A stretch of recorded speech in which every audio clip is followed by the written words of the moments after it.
the likes of which hasn't been seen in some time. Now, if people like credit default swaps, they're really going to like the carbon swaps that are going to occur and the carbon future swaps. We spent a full day in this committee last summer talking about the manipulation of the energy futures market in oil. We're going to create, I fear, another such system that people who have an inclination to react dishonestly to systems are going to actually have a new opportunity. Is that not a problem? A select group of central banks are lobbying for the same legislation to be passed worldwide. Once the so-called green economy laws are in place, only global megacorporations and their subsidiaries will be allowed to do business. Van Jones, Barack Obama's first green job czar, has stated repeatedly on the record that the new green economy is only a cover for a complete revolution against capitalism and the total redistribution of wealth. But what Van Jones doesn't tell his sad followers is that the elite are bragging that the modern green movement was designed from its creation to destroy the middle class and transfer all wealth into the hands of a super elite. They're not doing this to uplift the poor. No, the goal is to enslave the planet and usher in a new dark age. Every nation on Earth is in the process of, or has already passed, its own set of carbon tax laws and regulations. If their plan is successful, every nation on Earth will not only pay tribute to the powerful world government, but every facet of human life will be regulated by the technocratic global planners. Under the carbon tax scheme, China, India, Mexico, and over 150 other nations are exempt from the global tax system. You see, the bankers already own and control the third world. Their final target is the middle class of the West. Once they've dismantled the economies of the United States, Europe, and Japan, they believe no one can stand in their way. In short, the New World Order is a global corporate takeover. In their global corporate state, there is no room for individuality, sovereignty, or independence.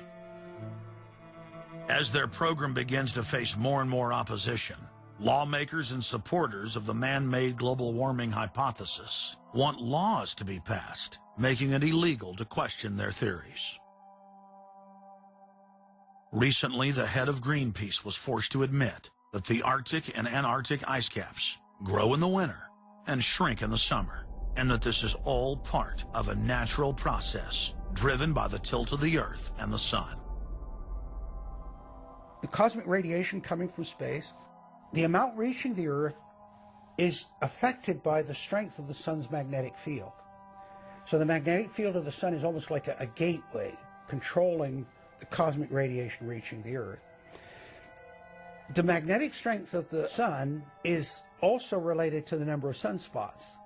So they are directly related to changes within the inner structure of the sun.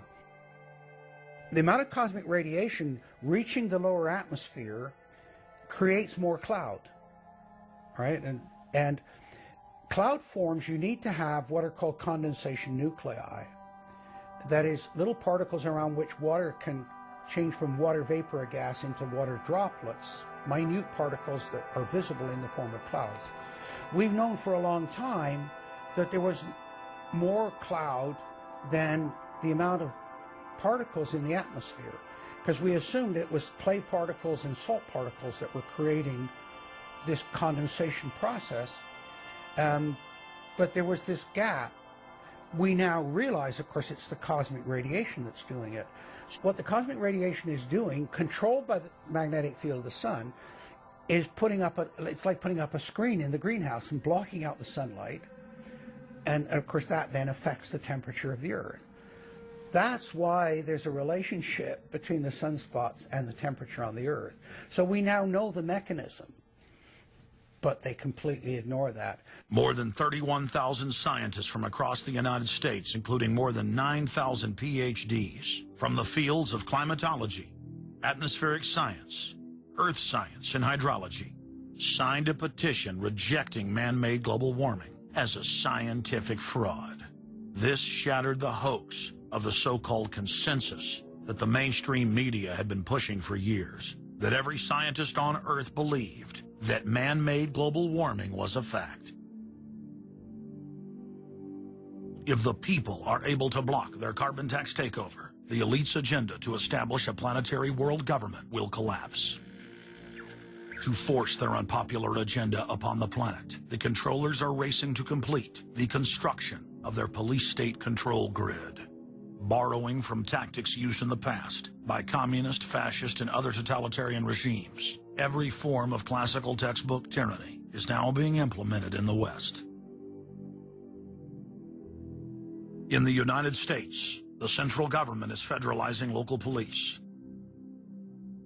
State and local officers are in a great position to collect important information on terrorists and their allies. And the Terrorist Screening Center stands ready to help you. This video, produced by Homeland Security, is required viewing for all departments in the U.S. And with the teamwork of local, state, and federal law enforcement, we have an excellent opportunity to see the picture and solve the puzzle before these terrorists can strike again. State, county, and city police now take their marching orders directly from DHS and FEMA. The videos and training manuals turn peace officers, once guardians of the Republic, into secret police. See way down there? There's a woman taking photos of the dam. Someone called 911 and reported a suspicious person. As you guessed, she's going to be a Category 3 hit. And since it's very important that we don't let her know that we know, both the dispatcher and the officer need to make sure she doesn't hear the radio traffic. Stand by. If I could ask you to wait right here, please. Sure. Everyday items and activities are listed as proof that you are sympathizing with shadowy boogeymen of terror. Of course, he's going to keep his eyes open for anything interesting or unusual in the car. That would include cameras, binoculars, video equipment, GPS, maybe things like sleeping bags that suggest they're living out of the car.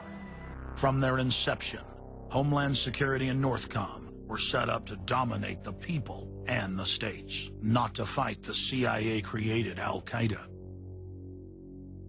Patriotic members of the military and law enforcement, at great risk to their lives and careers, have sent this filmmaker federally and internationally produced law enforcement manuals, textbooks, documents, and videos. The MIAC report, distributed to Missouri law enforcement, lists gun owners, libertarians, constitutionalists as potential terrorists. The federally written document went on to list Ron Paul, Bob Barr, and American flag bumper stickers as dangerous paraphernalia linked to white supremacists. Even before 9/11, FEMA was quietly indoctrinating local police to have a hatred of the Founding Fathers and everything our constitutional republic stands for. Who was the first terrorist organization in the United States? Who? Founding Fathers. Founding Fathers. You mean Thomas Jefferson? Oh, yeah. You mean George Washington? Oh, yeah. Paul Revere? Yeah. These guys right here, let me ask you something. Did they try to scare people? Oh, yeah. They tried to intimidate the British. Did they use acts of violence? Your founding fathers, my founding fathers, were involved in acts of terrorism against British officials because they systematically had British officials assassinated. In the old Soviet Union, Nazi Germany, and Maoist China, the police's main job was not fighting crime. In totalitarian forms of government, the police are political enforcers, or commissars as they were known in Russia. It's their job to spy on the public and to intimidate the exercise of free speech. Once a climate of fear has been achieved, the public begins to self-censor, to shut down. Once the people have been intimidated to withdraw from the field of intellectual battle, the tyrants have a free hand to expand their oppression and looting of the helpless serfs. The average man and woman is in a trance. They get home from work, they don't even talk to their children.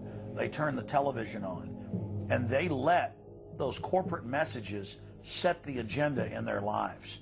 If we want a revolution against these social engineers and the scientific dictatorship, we have to start getting back to basics, having barbecues, knowing our neighbors, loving our husbands and wives, spending time with our children, and getting back to real human culture.